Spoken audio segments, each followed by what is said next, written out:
Today's video is for somebody who is struggling with whatever they are doing. They feel that there is no hope out. What action steps can you take that you see the light at the end of the tunnel? Hi, my name is Aatiya. Welcome to PhDpreneur. I speak about the latest opportunities in research, entrance exams. I also speak about mindset, limiting beliefs, as well as Vipassana. It has been a while since I have done a mindset video. There was a time on this channel when I used to do a lot of mindset related videos. To some extent because I was also struggling with the same limiting beliefs and the things that have. But I was just going through my channel recently. There have been so many videos just on scholarships, which I love to make. I love to make content about the latest opportunities and keep you updated about entrance exams, research opportunities, etc. That will always be at the forefront of this channel. But lately I felt that there is a lack of motivational videos and mindset videos that I used to do a lot earlier. Today's is one such video where I want to share the limiting beliefs and the things that I had in the past and how I don't have it anymore. As a content creator, whenever you go through something, you make more videos about it. Clearly in the past, I was struggling more with it than now. Now I have changed many things in my lifestyle and have made many changes, and that is what reflects the content schedule of this channel. In today's video, I want to share about all my career, my job, my education, my PhD have changed me to a certain extent, and now when I look back, I can no longer relate to the person that I was. If you are having a problem with your current situation, whatever it is, whether it is financial or a mindset one or a health one, I have gone through all these. Now I feel I'm pretty much at a different end of the tunnel. If you are a long time subscriber, you already know that I'm doing my PhD and I'm in the final stages. I was recently speaking to one of my colleagues and I said I'm starting something. This would be the next thing. This would be the final stage. There are several objectives. So I said this would be the next objective. The person just said to me, no, it's tough. It will take you a long time. That time it really shook me, because when you are in the final stages and if you are starting something where somebody is telling you that it may take a long time, then it can really be a discouraging thing. That conversation kind of left me drained. I just took a step back. I started thinking, what are the data points that this person has to come to the conclusion that it would take a long time or it would be more duration? Because this person has never done that technique. This person has never gone into the details of what I want to do. People like this, either they are jealous that you are finishing fast or they have some other motives. Whereas I have actually done the technique based on my experience, because it is my work. I felt that it will take a shorter duration. Considering the way I work, also what is expected of me from this work. What I'm trying to say over here is we give so much importance to what people think that we don't analyze it based on our own intellect. It may be something, it may be different, it may be that, it may be this, but most of the times what people say reflect their own sensitivities. I knew the person was like this, still I chose to speak about my work to this person. So that was clearly my fault. I learned an important lesson. Once you know about a person, keep them away. Some people change when they have the intentions to change, but some people don't, and they just go around sitting there and pulling others' legs. Analyzing others' comments, analyzing everything at the level of your own intellect is so much important, because if I had not done this, then I would have taken it so much to heart. If this was 2 years before, even 1 year before, then I would have taken it to heart so much that for the next 2-3 days at least I would be thinking about that only. The next thing I started is valuing my opinion over what the hierarchy thinks or what the superiors thinks. Throughout our education, throughout our career, we are told to respect people who are at hierarchy. It need not be your boss at any level, whether it is a job, a PhD, or anywhere. That puts people on a pedestal where sometimes, and many of the times actually, they misuse the position and try to speak whatever comes to their mind. I, being an overly sensitive person, extremely emotional at one point I was, it took me a lot of time to process few things and take a stand for myself that this is okay with me, this is not okay with me. Either you say it through words or through actions. It's important to take a stand for yourself irrespective of who is there in front of you. This is something that I have been practicing quite lately. It doesn't come easy, I know, but when you reach a point where you no longer care about what others think and who thinks what, then that is the time you truly start respecting yourself. We tend to feel that we are alone, but practically we are never alone, because I am an introverted, and not introverted, but I like to do things by myself, let's put it that way. So in such cases, I used to always feel that everybody has groups, everybody has helping hands. I don't have one, but the fact was I never bothered to ask for help. Asking for help is an indication that your self-esteem is high and you are ready to take help and you are giving importance to yourself. Because let's think about it. How much can you do it by yourself? You start something, you need helping hands. The thumbnails for this video are made by somebody. The editing of this is done by somebody. So these helping hands are required. Most of the times, I feel people don't get help not because that there is no help, but because there is no asking for help. And this is something that I've been trying to change for past some time, because whenever you ask for help, it looks like there is a lack, but actually there is high self-esteem, and that is why you are asking for it. We have a very bad habit of linking our self-worth with the efficiency. Recently, there was a case of this boy who copying in class in the exam, and then he was caught. Whether he was copying or not, that is a different story, but there was a phone in his pocket. It was caught, and then during the investigation, they must have said something to him, the authorities. He actually ran out of the building, committed suicide. He jumped from some 4th or 5th floor and died. The question here is how much we link our efficiency to our existence, because with me also, whenever I used to show result, whenever there is a complaint or whenever you want to say anything, you are just made to shut up because you have not given results or anything. Whether that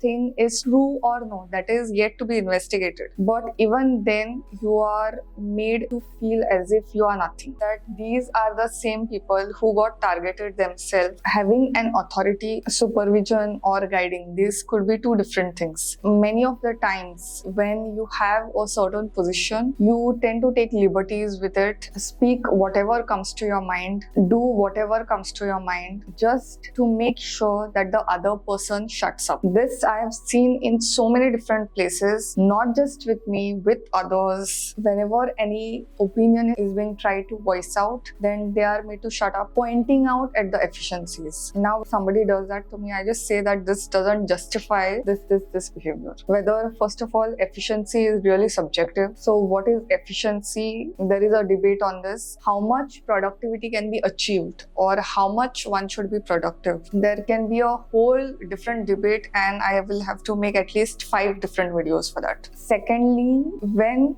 efficiency is being used for bullying, then it is not a very good thing. I realized that somewhere I was also seeking validation from these people, giving advice to people when they never asked me directly, telling things to people when they never really meant it, showing affection to people when it was not meant for them. My judgment is solely based on how a person is with, whether that person's success or failure, that is irrelevant to me. Unless I have some business collaboration or work collaboration, it's solely based on how that person is with me. In such cases, I have started taking back my power when people behave like this, and really keeping the conversations to the point with such people as well as hierarchy. Many of the times what happens is our lack of self-esteem, our lack of self-respect for ourselves only easily gets detected. A person who respects herself or himself will always be respected more. So that is also one point to remember, that sometimes we attract such people because of the void that is there in ourselves, because we cannot speak for ourselves. My earlier instance was to avoid such people, and now also to some, it will take me a while before I completely come out of it. But sometimes some people need you to speak up. Whenever there is any confrontation or whenever there is asking questions, there is always at the back of our minds that there will be a conflict or anything. But that may not be true. Sometimes speaking up for yourself may not always lead to conflict. True resolution is when you speak up for yourself, whatever the situation is, you keep it firm, but you keep it polite. Like whenever there is a resistance, it always leads to further turmoil. If you are in a financial rut, or if you are in any kind of health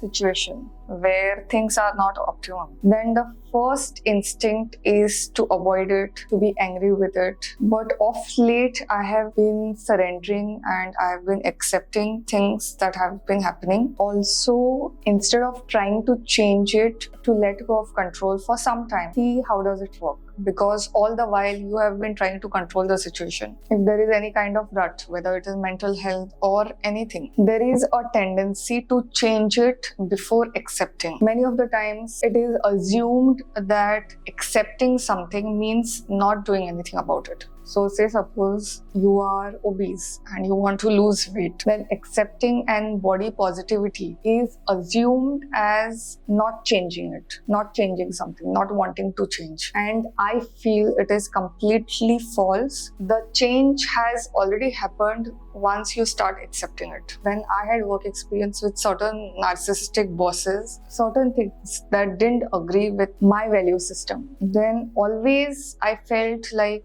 the problem is with me. I never tried to analyze their nature and the kind of toxic upbringing that they must have had to be able to reach to a point where you can say such things to others. Now the way I see things is, number one, to avoid seeking approval from such people. Number two, accepting your flaws, surrendering to the universe, and also having a lot of empathy for yourself. Okay, that is what I have been working on of late, because I'm somebody who takes guilt for the smallest things. I used to be, now it has reduced to a large extent, and it's because of the mindset shift, all these that I've been doing, and also my Vipassana that I used to do for 1 hour and I have upped it up by 2 hours. So that has also really given me new hope and new way of thinking. Also, seeking approval, whatever we do, whether we dress it in a certain way or whether we eat food a certain way, there is always that underlying emotion of seeking approval from somebody, and this is what is exploited in corporate world. Since you are seeking approval, it comes from a place of fear, and when it comes from a place of fear, the other person soon detects it and turns it towards your inefficiency. You take any person, that person may be completely perfect, though I don't believe that perfection exists. That person may be completely perfect, but even then there will be certain flaws. So these people try to target you with those flaws. I can very well understand it now, because I feel I was also on the other side at some point of the time, many years ago. Acceptance and surrendering and having a guilt-free life, having respect for yourself, having love and empathy for yourself, these things are critical, and this is what allows you to speak up for yourself, to have a better understanding for yourself, and it not only improves the relationship with yourself, also with others. The way I communicate with others now, the way I communicate with others a couple of years back, there is so much difference that I cannot even relate. I cannot even see that I used to speak like this. Earlier, I used to speak from a place of anxiety, from a place of lack of poise, and now it is really moving towards confidence and self-esteem, and I'm so happy. I'm so proud that this journey has started. Some techniques that have really helped me to make these changes are my Vipassana practice. First of all, I do it 2 hours regularly, and next month there will be an announcement related to Vipassana that I'm going to make, and fingers crossed everything would be good. Also, there are certain things that I've started, like if you have heard of this concept of being in your feminine for females and being in your masculine for males, then these two states, for me it is feminine, these states also really helped you, because if